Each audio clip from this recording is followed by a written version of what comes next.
فاذكروني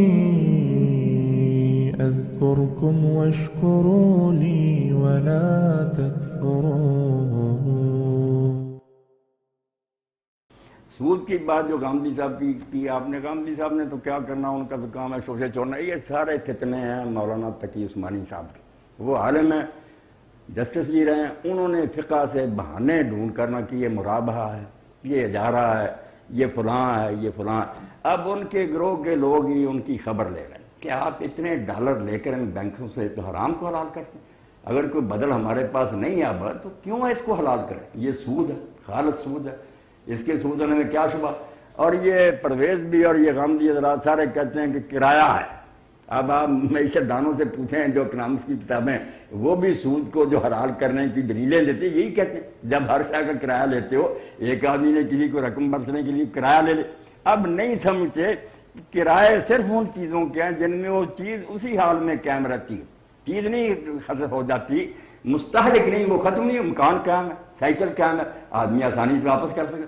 صرف جو اس نے برتا ہے اس کا معاوضہ دے گا. یہ یاد رکھیں، جو چیز خرچ کرنے سے ختم ہو گئی، جو نئے سرے سے پیدا کرنی دینی ہوگی، اس پر کرایہ، یہ کرایہ نہیں، سود ہے، خالص سود ہے. پیسے تو خرچ ہو گئے، اب پیسے بیچارہ ایک کہیں سے ڈھونڈے گا، ساتھ اس کا بدلہ بھی دے گا جس کو سود کہتے. تو کرایہ اور سود جو ہے نا، سود الگ الگ ہے.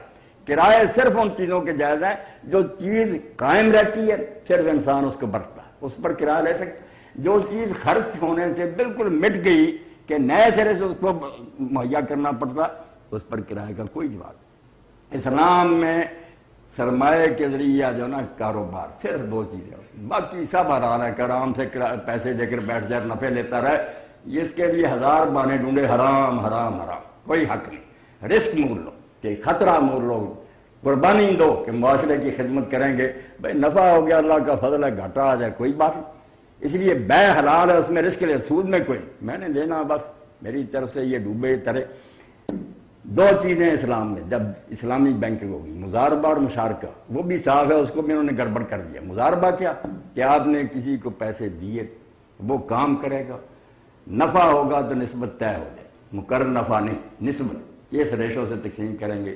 خسارہ ہوگا تو سارا آپ کا ہوگا، کام کرنے والا جو اس کا ایک آنے کا نہیں ہوگا، اس کی لیبر گئی، کچھ نہیں ملا اس کو، آپ کا سرمایہ گھٹ گیا. یہ جو کہ نفع نقصان میں شریک جھوٹ بولتے ہیں، صرف نفع میں شریک ہیں، نقصان صرف صاحب مال کا. وہ دو فیکٹر تھے، ادھر لیبر تھی، ادھر کیپٹل تھا. کیپٹل گھٹ گیا، اس کی لیبر برباد ہوئی، اس غریب کو کیا ملا؟ الٹا اس پر قرضہ ڈال دینا. یہ ہے مضاربہ. دوسرا ہے مشارکہ کہ دونوں کا سرمایہ مل کر کام کریں، اس میں ٹھیک ہے کہ نفع بھی اور نقصان بھی دونوں میں جو نسبت طے ہوگی. مقرر نفع جو ہے اس کو کسی طرح معیشت دان بھی جائز نہیں کر سکتے. کس طرح فرض کر لیا آپ نے ضرور نفع ہی ہوگا اور زیادہ ہی ہوگا، اگر کام ہو گیا پھر. اس لیے کرنا ہے تو مضاربہ اور مشارکہ کرو، جو بھائی کام کرو، نفع ہو گیا تو بانٹ لیں گے، ورنہ اللہ وارث. ان کے علاوہ کوئی دین میں جائز صورت نہیں. اب یہ حکومتوں کا کام ہے کہ اس کے لیے کوئی سوچے کہ مضاربہ اور مشارکہ کیسے ہو. یہ جو چل رہا ہے نا، یہ نہ مضاربہ ہے، نہ مشارکہ، نہ مرابہ. اس پر بڑی اعلیٰ کتابیں جو معیشت کے عالم تھے انہوں نے لکھ دی ہیں، جو دین کو بھی جانتے کہ سب فراڈ ہے، نہ یہ کرایہ ہے، کچھ نہیں، دھوکہ دیتے. جی ایک دفعہ دوست رات بیٹھے ہوئے تھے تو ان کے درمیان بحث چلتی کہ ایک بندہ ہے، اس کی اگر زمین ہے 5 کلے ہے، اس طرح کچھ بھی زمین تو وہ کرائے پہ دیتا ہے، اس کا ٹھیکہ وغیرہ لیتا ہے، ٹھیک ہے. اور اسی طرح ایک بندہ ہے، اس کی 5 ایکڑ زمین تھی، اس نے بیچ کے جو رقم ہے وہ بینک میں رکھ دی ہے. اب اس کے اوپر جو ہے وہ انٹرسٹ، مطلب اس کو ہم انٹرسٹ ہی کہیں وہ لے رہے ہیں. تو اب وہ بحث کر رہے تھے کہ ان دونوں میں ڈفرنس کیا ہے، کہ وہ بھی اس نے بھی اپنی مطلب رقم رکھی ہوئی ہے اور اس کے اوپر وہ سال کے بعد جو بھی ٹھیکہ لے رہے ہیں فکس، اور جو بینک میں جس نے رقم دی ہے وہ بھی اس کے اوپر فکس لے رہے ہیں. تو اس کے درمیان ڈفرنس کیا ہے؟ نہیں، یہ تو میں نے عرض کیا نا کہ زمین جو ہے نا، اس پر اجارہ یہ ٹھیکہ تو زمین اسی حال میں قائم رہتی. تھوڑا بہت برتنے سے اگر اس کی صلاحیت میں کمی آئی، اس کا بدلہ لے لیا. پیسے پر پیسہ جو ہے نا، یہ صرف دو ہی سوچتے ہیں کہ اگر یہ لینا چاہتا ہے تو مضاربہ کرے، مشارکہ کرے، کوئی نفع ہوگا، کوئی عوام کے لیے کوئی کام کیا جائے. یہ صرف سرمایہ دے دینا، آرام سے بیٹھنا، اس سے معاشرے کی کوئی خدمت نہیں. زمین تو لی تو برس رہا، پیسہ کیا بینک کے پاس، اگر وہ تجارت میں لگائے گا ہو سکتا نقصان ہی ہو جائے. اس لیے قربانی دینی چاہیے کہ کاروبار کرو، فیکٹریاں قائم کرو، سودے لاؤ، سپلائی کرو، عوام کی خدمت کرو اور اس کا معاوضہ لو، حلال صرف ہوگا، ورنہ سرمایہ پر صرف آپ سرمایہ لیتے جائیں، کام ڈھیلے کا نہیں کیا، حرام۔ آپ ذرا رسول اللہ کے فرمان کو دیکھیں کہ اگر یہاں ایک ڈیری یہ پڑی، میں نے خرید لی، اب وہاں ایک شخص کہتا ہے کہ آپ نے 10 روپے مان لیے، مجھ سے 11 لے لو، حضور نے حرام قرار دی کہ کیا کیا اس نے کہ 1 روپیہ ریٹ بڑھ گیا، کیوں تو مڈل مین لوگوں کو تنگ کرنا چاہتے ہو، تو لو دوسری جگہ منتقل کرو، کچھ تو کرو جس سے حق بنے تمہارا کہ کوئی اس نے اس کا بدلہ لیا۔ یہ مذاق بنا، اس سے آپ سمجھ لیں کہ یہ جو ہے نا کہ کارخانے میں چیز تیار ہو رہی ہے، ٹیلی فونوں پر سودے، نہ کوئی دے رہا نہ لے رہا، میں نے اتنے میں خرید لی، دوسرا کہتا ہے یہ ظالم ہے جنہوں نے لوگوں کو ڈکر رکھا، برباد کر دیا۔ اگر سیدھا آنے دے کہ جو تیار ہوا مارکیٹ میں آئے کتنا سستا ملے گا، اس لیے آپ نے تلقی رکبان کو منع کیا کہ کوئی قافلہ سامان لے کر آ رہا ہے، کوئی آدمی شہر سے باہر جا کر ان سے خرید نہیں سکتا، ایک تو ان سے دھوکہ ہوگا کہ ریٹ نہیں جانتے، دوسرا تم سستا خرید لو گے پھر بازار میں آ کر تنگ کرو گے لوگوں کو، لانے دو ان کو، خلق خدا ایک دوسرے سے رزق حاصل کرے۔ اسلام کا نظام معیشت جو اس کو سمجھیں تو پھر یہ ہے نا کرائے وغیرہ یہ سود کوئی سمجھ نہیں آتی کہ جس نے کوئی کام ہی نہیں کیا، کوئی معاشرے کی خدمت سر انجام نہیں، صرف پیسے دے دیے کہ اور نفع لیتا پھرتا۔ زمین تو ہے، آپ دیکھ لیں زمین وہ کاشت کرتا، اس سے بڑا کمائی کرتا، پیسوں پر کوئی ضروری نہیں کہ ضرور کمائے یا نقصان ہی ہو جائے۔ اور ادھر بھی ٹھیکے کے بارے میں آپ ذرا شرعی مسئلہ بھی سمجھیں، اگر ٹھیکے پر دیے یا آپ نے باغ بیچ ہی دیا، دیکھیں اللہ کا رسول کتنا مہربان، اس کو بھی کہا کہ اگر ایسی کوئی آفت آ گئی جس کی توقع کسی کو نہیں، قدرتی طور پر ریٹ کا اتار چڑھاؤ کوئی بات، مگر کوئی ایسا یا اللہ باری ہوئی، کوئی کیڑا پڑ گیا، دوسرا برباد ہوگی فصل، تو اللہ کے رسول نے حالانکہ سودا ہوا تھا باغ والے کو کہا یار تم اپنے بھائی کا مال کس بدلے میں لے رہا ہے، جو پیسے لے رہا تو کیا تیرے باغ سے اس نے نفع کما، یہ دین کی بات کر رہا ہوں، اسی لیے میں کہتا ہوں اسلام کو دین سمجھو نا، پھر پتہ چلے کتنا یہ مذہب دھرم کی بات ہے، فلاں فرقہ زندگی گزارنے کو فرمایا اتنا ہی اس کو بدل جوائے، جتنا نقصان ہو گیا وہ چھوڑنا پڑے گا، یہ کوئی نہیں کہ تم اس سے پوری رقم لے لو، اس غریب نے تیرے مال نفع ہو جائے تو برکت ہے، اگر ایسی بربادی ہو جائے کہ ایسی آفت آ گئی جس کی تو کسی فریق کو نہیں، فرمایا وہ سارا کام کرنا پڑے گا۔ کیسی عدل کی باتیں، رحمت کی باتیں، اللہ کے رسول علیہ السلام نے ایسا برکت نظام دیا کہ اس پر، مگر اس کے لیے ضرورت ہے کہ ہم اگلی دنیا کو مانیں۔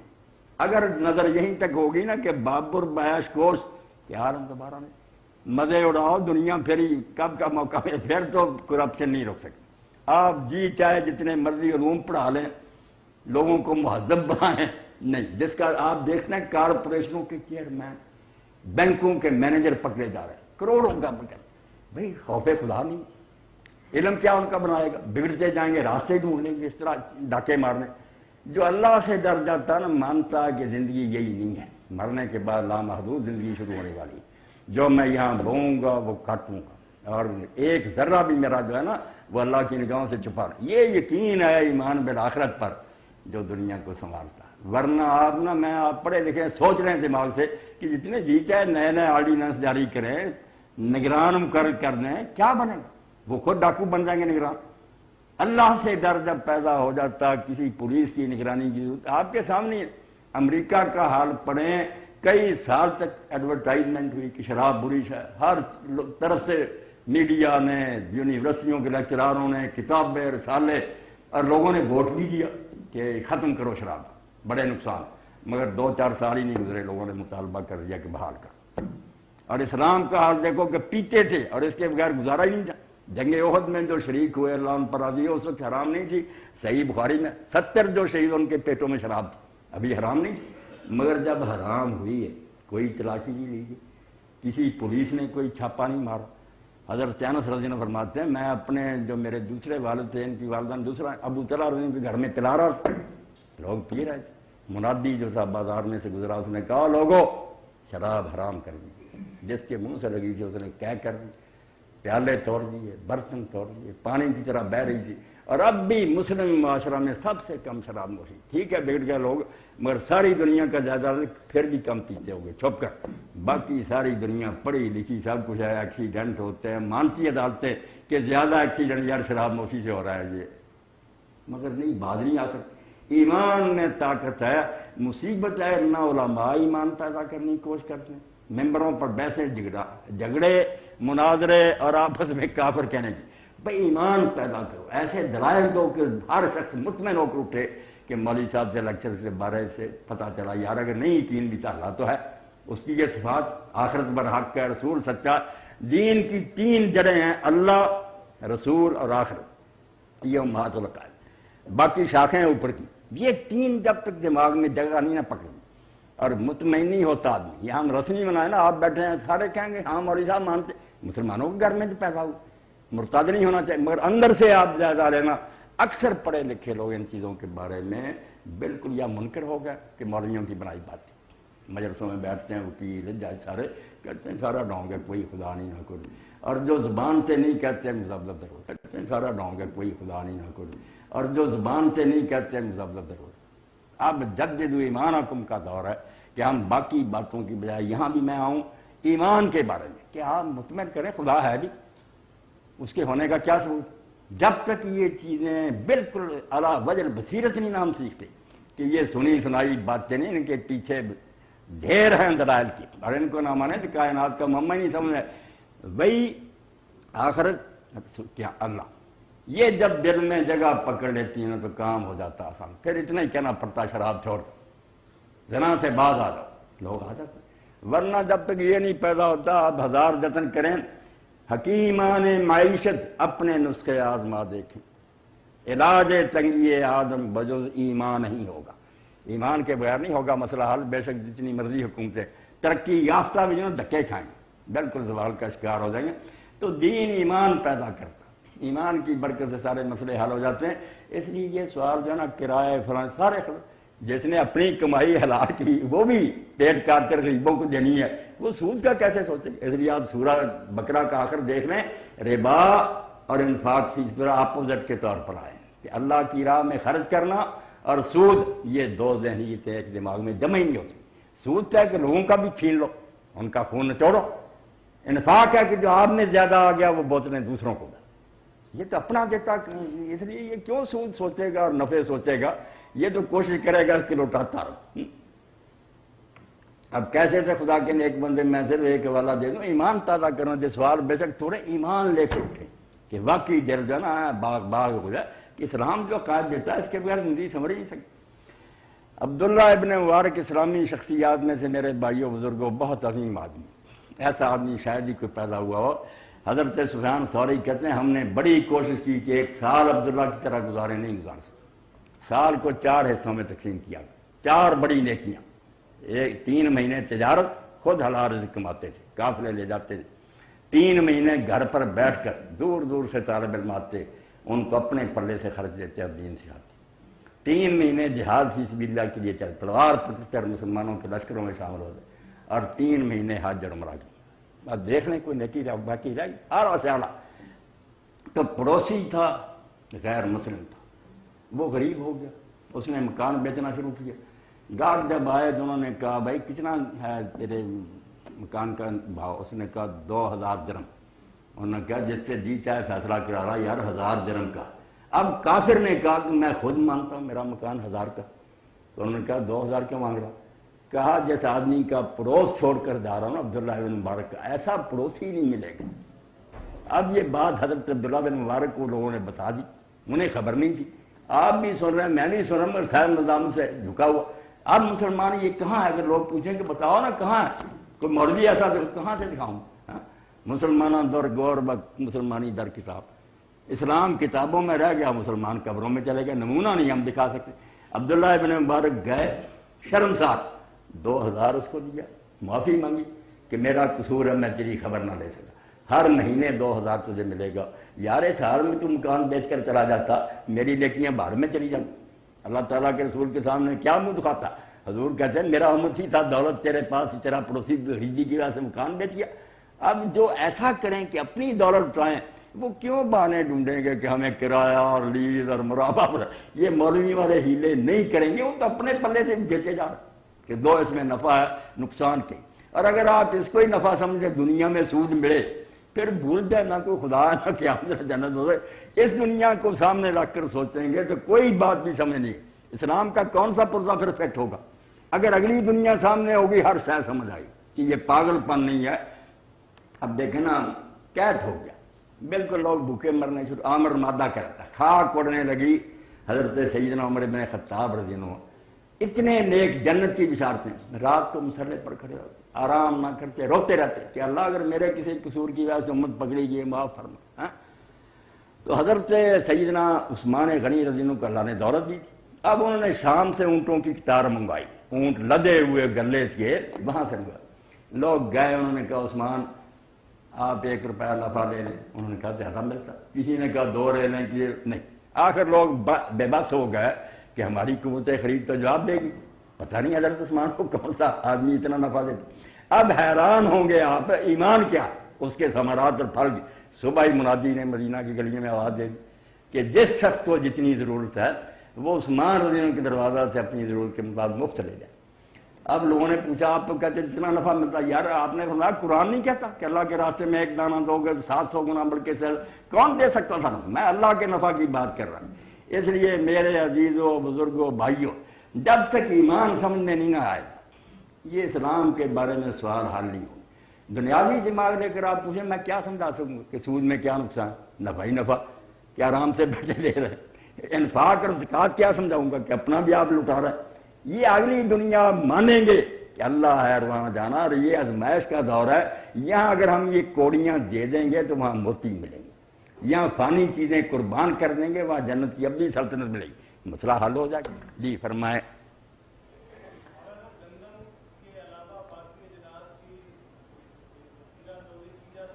ہاں یہ بھی ڈاکٹر صاحب آپ نے بہت اچھا پوچھا۔ اللہ تعالیٰ ان ملاؤں کی حالت پر رحم کرے، انہوں نے اپنی طرف سے لوگوں کو بتا دیا کہ غلہ نہ تم روکو، اس کو نہ بند کرو، باقی جتنی ضروریات ہیں دوائیاں ہیں اور بے شک سٹاک کر لو، لوگ تنگ ہو جائیں، مہنگائی ہو جائے، یہ حرام نہیں، یہ احتکار نہیں، ہولڈنگ نہیں، بالکل ظالم، دین کو بدنام کرتے ہیں۔ ہر وہ شے جس کی بندوں کو ضرورت ہے اس کو اگر کوئی آدمی روکتا اور چاہتا کہ ریٹ بڑھ جائے، اس نے رزق حرام کمایا۔ آپ سود تو نہ رہے، ڈاکو ہے، چور ہے، اور ان ڈاکوؤں سے بڑا ڈاکو ہے، وہ تو رانیاں بدماشی کرتے ہیں تو اس سے بڑھ کر بدماشی کر رہے۔ آپ یقین جان لیں سب سے بڑی بات جو اصول کی طرف کہ جب تجارت والا کہے گا نا کہ چیز کسی طرح مہنگی ہو جائے، یہ اس کے ذہن میں بھی آ گیا، اس کا رزق حرام ہوگا۔ مومن کی خواہش یہ ہونی چاہیے کہ ریٹ جو ہے نا یہ نیچے۔ یہ سوال آپ دونوں تجارتوں کا فرق سمجھ کہ مومن تجارت کرے گا جائز منافع یار ہو جائے کہ کاروبار بھی چلتا رہے گزارا، ورنہ رقص نیچے آنا چاہیے۔ جو غلا کی توقع رکھے کہ اوپر جائے، بے ایمان آدمی، خلق خدا کا دشمن ہے۔ بہانوں کی کیا بات ہے کہ مولوی سے فتویٰ لیتا ہے، تیری نیت گندی ہے، تو خلق خدا کو تنگ کرنا چاہتا، ریٹ نیچے آنا چاہیے۔ میں حیران ہوں کہ حضرت عبداللہ ابن جریر ابن عبداللہ البجلی رضی اللہ، یہ یمن کے شہزادے تھے، بالکل آخری زمانہ میں آپ پر ایمان لائیں۔ جب وہ آ رہے تھے نا یمن سے، حضور کو اطلاع ملی، آپ نے خطبہ دیتے ہوئے کہا کہ ابھی مسجد میں ایک شخص داخل ہونے والا جس کی پیشانی پر بادشاہ کا نور ہے، وہ شہزادہ۔ جب آئے آپ نے خطبہ چھوڑ دیا، نیچے کرسی پر بیٹھ کے اس کے ساتھ باتیں کی، اسلام لائے۔ اسلام لاتے وقت حضرت جریر سے صرف 3 اقرار آپ نے دیے کہ نماز باقاعدگی سے ادا کرنا، زکوٰۃ دینی، والنصح لکل مسلم۔ یہ ایک پرنسپل سمجھا دیا کہ کبھی بد فتوے کی کیا کہ کسی مسلمان کے خلاف تیرے دل میں کھوٹ نہیں ہونا چاہیے، خیر خائی جو اپنے لیے پسند کرتا ہے وہ سب۔ اب وقت آیا، اللہ کے رسول علیہ السلام دنیا سے تشریف لے گئے، حضرت جریر کا ملازم جنگل میں پھر رہا تھا، تو اس نے گھوڑا ساتھ تھا، ایک دیہاتی سے سودا کرے، 300 درہم جو تھے نا طے ہو گئے۔ وہ کہنے لگا چل میرے مالک کو ادا کر گھوڑا لے گا۔ جب وہ لے کر آیا اور آپ کو بتایا کہ 300 میں سودا کر، آپ نے فرمایا کہ بھائی نہیں، بدلو سے میرا گھوڑا اتنے کا نہیں۔ اب اس نے تو سوچا دنیاوی لحاظ سے کہ یہ کچھ اور پیسے کا، انہوں نے کہا حضرت کچھ اور ہے، فرمایا نہیں تجھے غلط سمجھ میں آئی، اس نے پیسے زیادہ لے لیے، کام کرتے ہیں۔ آپ حیران ہوں گے جب بہت تھوڑے پیسے رہ گئے تو آپ نے فرمایا ہاں میرا گھوڑا اتنے کا لے، اور ساتھ کہا کہ دنیا تو مجھے ہم کہے گی کہ جریر کو کاروبار کرنی ہے، مگر میں نے جو رسول اللہ سے بیعت کی تھی کہ مسلمان کی خیر خواہی کرنی، میں سمجھتا ہوں کہ اگر میں گھوڑا لینے جاتا تو اتنے کا لیتا جتنے میں دیا، اگر میں زیادہ پیسے لے لیتا تو جو حضور کے ہاتھ میں ہاتھ رکھا تھا وہ تو برباد ہوتا۔ یہ ایمان تھا جس کی وجہ سے دنیا اسلام کے اندر فوج در فوج آئی۔ لشکر نہیں گیا یہ ملائیشیا اور انڈونیشیا جائے، کون اسلامی لشکر گیا؟ کوئی فوج نہیں گئی۔ ہماری سرحدوں میں زیادہ سے زیادہ چین تک گئے تھے، باقی ساری دنیا میں جتنے یہ جزائر بھرے ہوئے اسلام میں سارے لوگ تاجر گئے، ان کا لوگوں نے دیکھا دیانتدار، کسی چیز میں فریب نہیں، سچے لوگ جو سوچنے لگے کہ کون سا دین ہے یار جس نے انہیں ایسا بنا دیا۔ اب جب ہم وہ نہیں دکھاتے تو جیسے صدیقی صاحب کہہ رہے تھے مناظرے کریں، بم برسائیں، لڑتے پھریں، کیسے دنیا اسلام کو مانے؟ کوئی اسلام کا نمونہ بھی تو کہیں ہونا چاہیے۔